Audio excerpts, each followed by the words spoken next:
How do you say black in Portuguese? The word black in Portuguese is preto, preto. Or if you're describing a feminine noun, you would say preta, preta.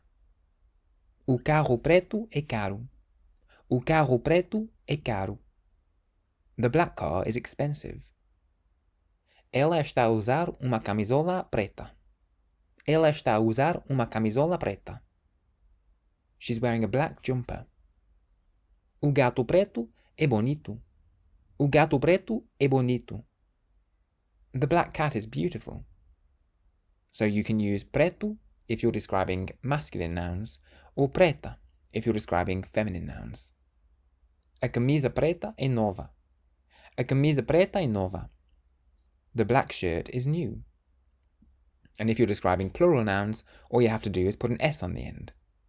As malas pretas são minhas. As malas pretas são minhas. The black bags are mine. Tenho cão preto. Tenho cão preto.